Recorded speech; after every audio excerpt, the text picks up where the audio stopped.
presse. Mais avant tout, nous remercions vraiment très vivement Chaifun qui nous a pris ce matin et qui nous a fortement appuyés. Nous remercions vraiment vos droits à Chaifun. Nous remercions également nos partenaires qui sont là, l'agence et le DEPS, la direction également de l'éducation préscolaire.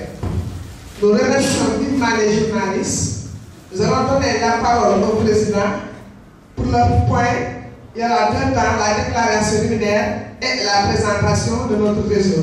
National des acteurs pour le développement de la petite enfance au Sénégal. Bonjour et merci également à nos partenaires institutionnels, l'Agence nationale de la petite enfance et de la case des tout petits, la direction de l'éducation préscolaire, et merci à tous les collègues du réseau, bureau comme comité directeur qui sont présents.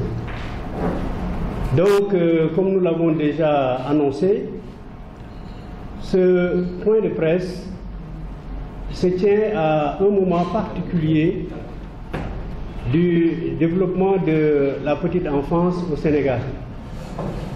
Nous savons qu'il y a à peu près 2 ans, tenu à Dakar ce qu'il est convenu d'appeler les assises de l'éducation et de la formation, les assises nationales de l'éducation et de la formation. Et il y a 1 an, à l'issue de ces assises, se tenait le conseil présidentiel sur justement la mise en œuvre de ces assises. Et il faut dire que les assises de l'éducation s'étaient tenues dans un climat de ferveur exceptionnel.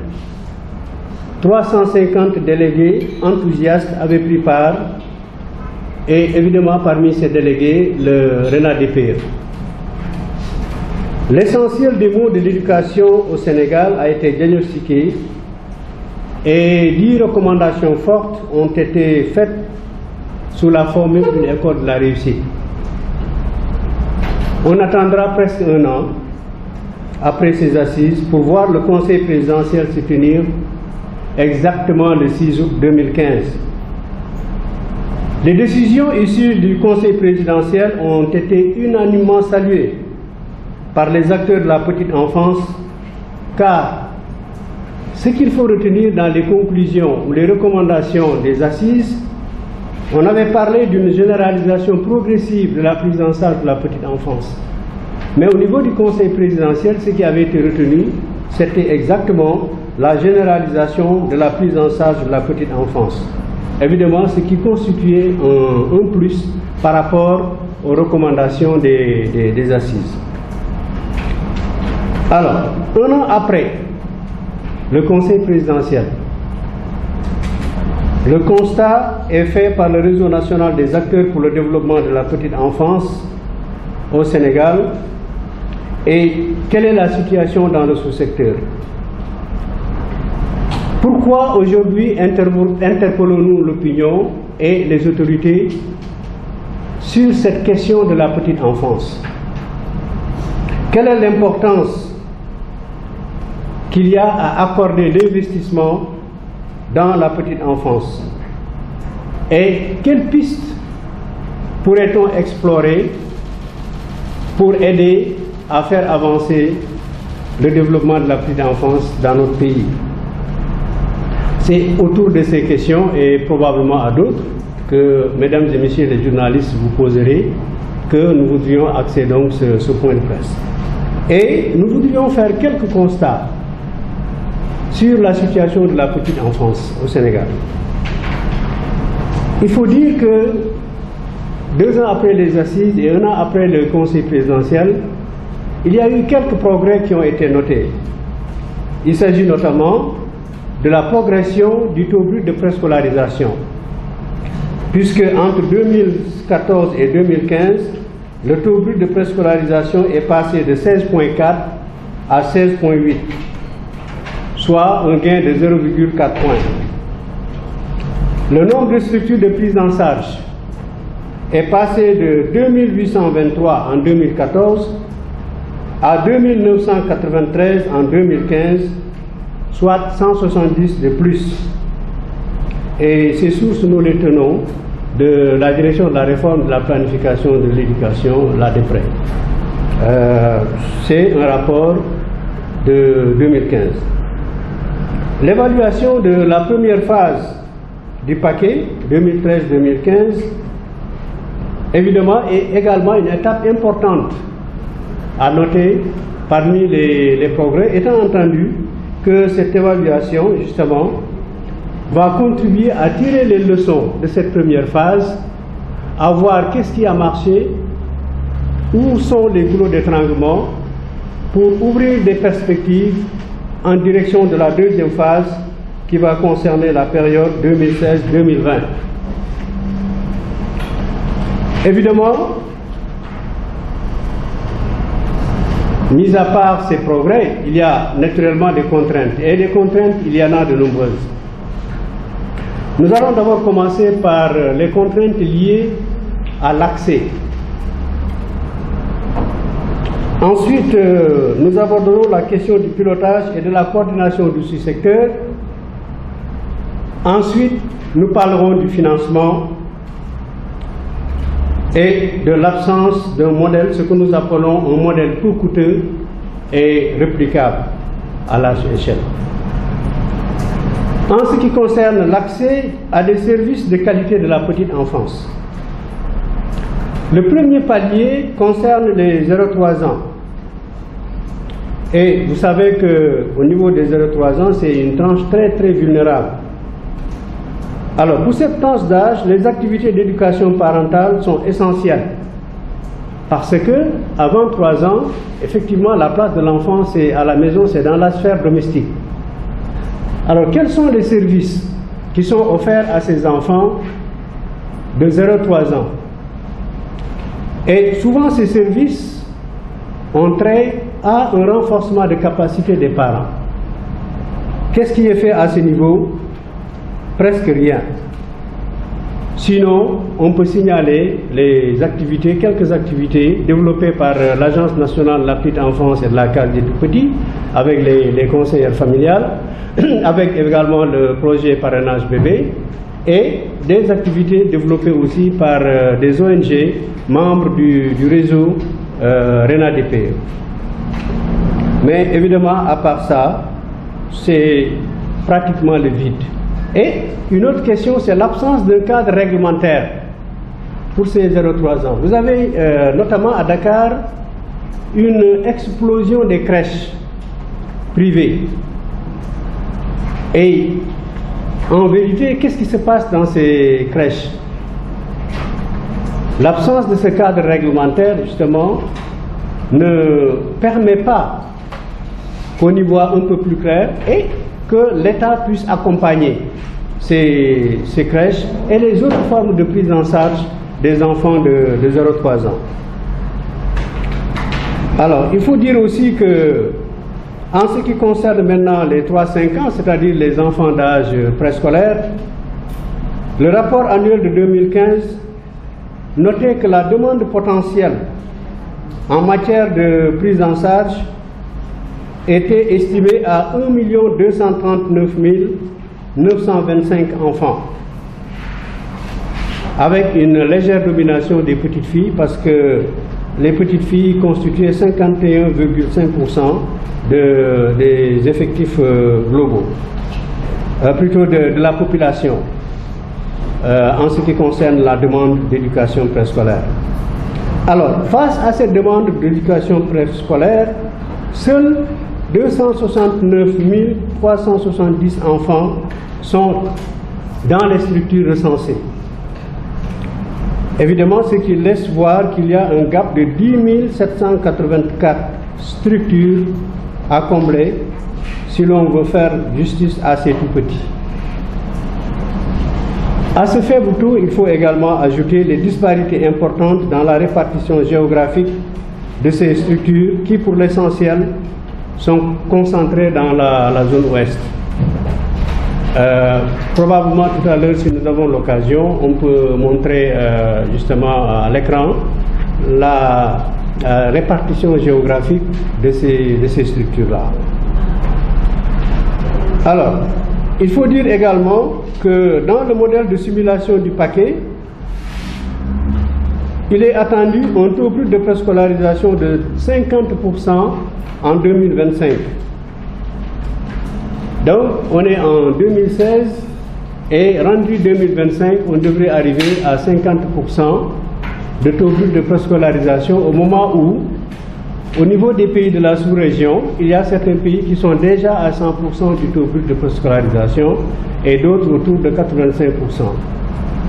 Donc, vous voyez là le problème. Et en fait, avec les projections qui sont faites, avec le mode actuel de financement du sous-secteur de la petite enfance, on peut même se poser la question si, toutes choses étant égales par ailleurs, on atteindrait ces 50% à l'horizon 2025. En ce qui concerne la qualité des apprentissages, en général, toutes les évaluations qui sont faites, ou même les constats de manière empirique,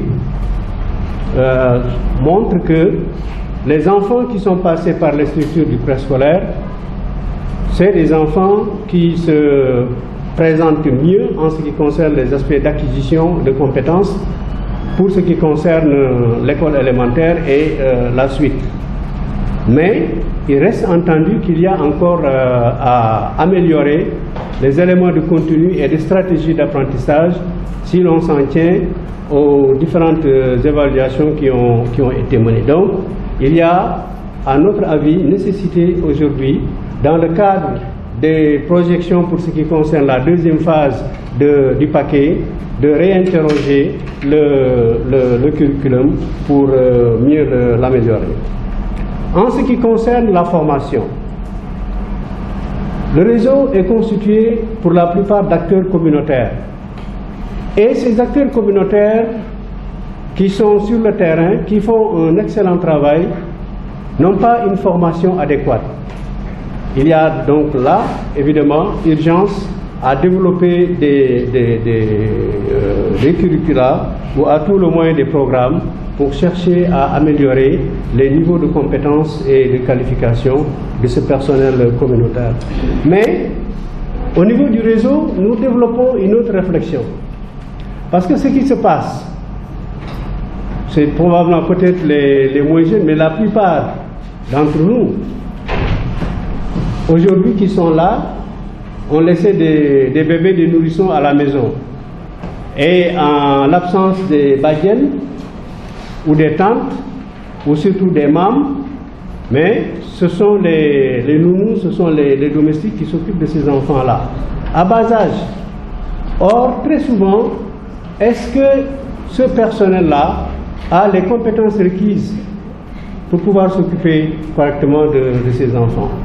Donc, au niveau du réseau, nous sommes en train de penser à ce que nous appelons les nouveaux métiers de la petite enfance, pour que nous essayions de voir comment, avec l'État, développer des types de programmes tout à fait appropriés pour ce personnel-là. En ce qui concerne maintenant le pilotage du sous-secteur, c'est vrai, c'est aussi un problème au niveau du Sénégal, et nous souhaitons en tout cas qu'il puisse y avoir un mécanisme unique de coordination pour faciliter le pilotage du sous-secteur de la petite enfance dans notre pays. Pour ce qui concerne maintenant le financement, bon, je pense que récemment, au mois de juin, il y avait un atelier qui avait été tenu par nos partenaires membres du réseau sur l'implication des collectivités locales en ce qui concerne la prise en charge de la petite enfance, parce que, en fait, il y a moins de 1% du budget du préscolaire au niveau du budget global de l'éducation, moins de 1%. Et, comme je le disais tout à l'heure, les projections qui sont faites pour 2025, c'est d'arriver à 3% du budget du préscolaire ou de la petite enfance en ce qui concerne le secteur de l'éducation. Les collectivités locales, et nous avons le représentant de l'Union des associations des élus locaux ici, très souvent ont eu à déplorer les montants extrêmement faibles qui sont mis à disposition pour le sous-secteur concernant la petite enfance. Et il y a également une autre question, c'est celle du modèle. Quel modèle promouvoir qui soit moins coûteux et qui soit réplicable à large échelle? Ce que nous avons constaté au niveau du RENADP, c'est que les leçons tirées de l'expérience des pays à fort taux de prise en charge de la petite enfance montrent qu'ils ont un modèle dominant réplicable. Au Sénégal, au moins nous en avons 5. Il y a 5 types de structures de prise en charge de la petite enfance. Et nous pensons qu'il est devenu également urgent, sur la base d'une approche participative inclusive, que nous puissions réfléchir vers un modèle qui pourrait être porté à l'échelle assez rapidement et qui soit un modèle le plus court efficace possible.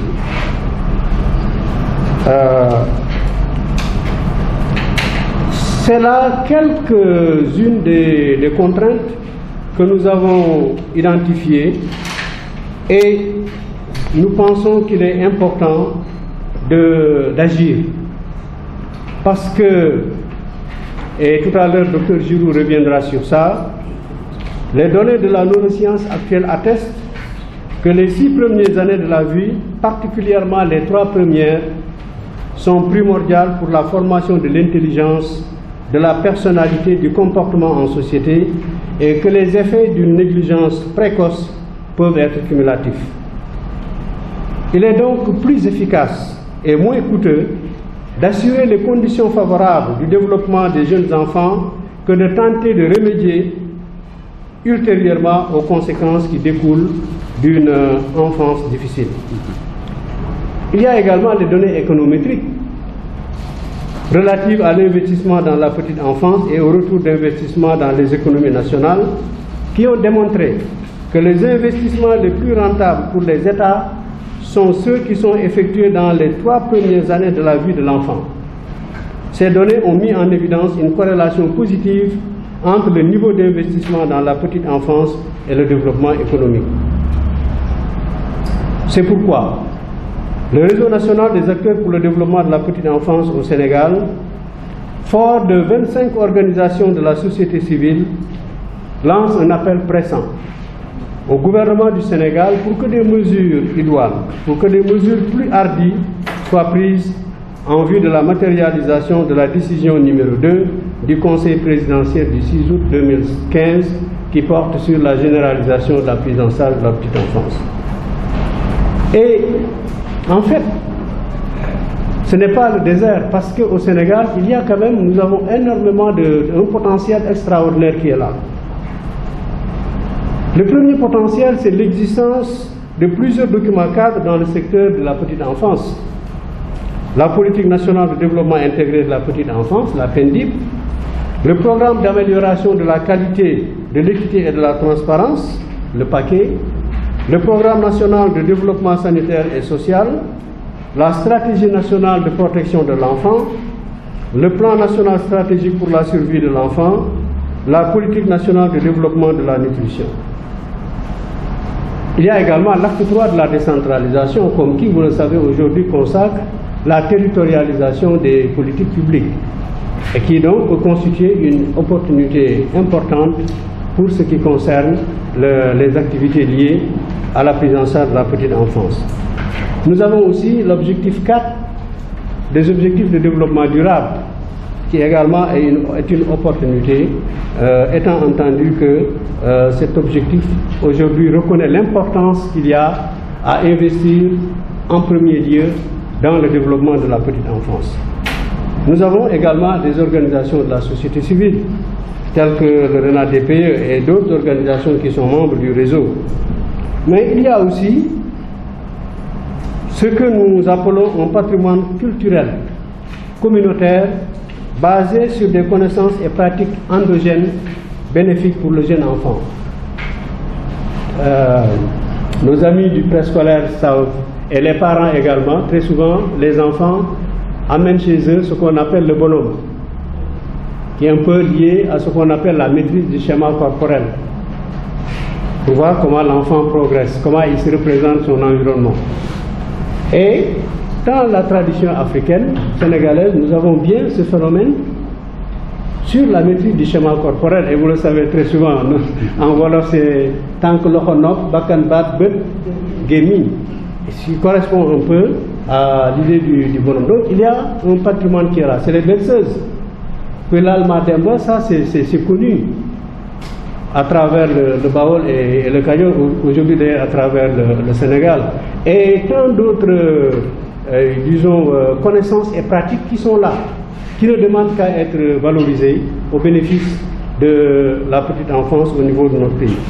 Donc, pour terminer, nous voulions juste dire qu'au sein de notre réseau, il y a différents profils. Il y a divers profils dans le domaine de la petite enfance et naturellement, le réseau est prêt à apporter sa modeste contribution à la promotion de la petite enfance en mettant à disposition ses ressources humaines. Donc, mesdames et messieurs les journalistes, voilà en guise de déclaration préliminaire ce que nous voudrions porter à votre connaissance et naturellement, nous restons à votre disposition pour répondre aux questions. Tout à l'heure, Dr Giroux prendra la parole pour davantage expliquer l'importance qu'il y a à prendre très tôt les enfants en ce qui concerne le développement. Merci.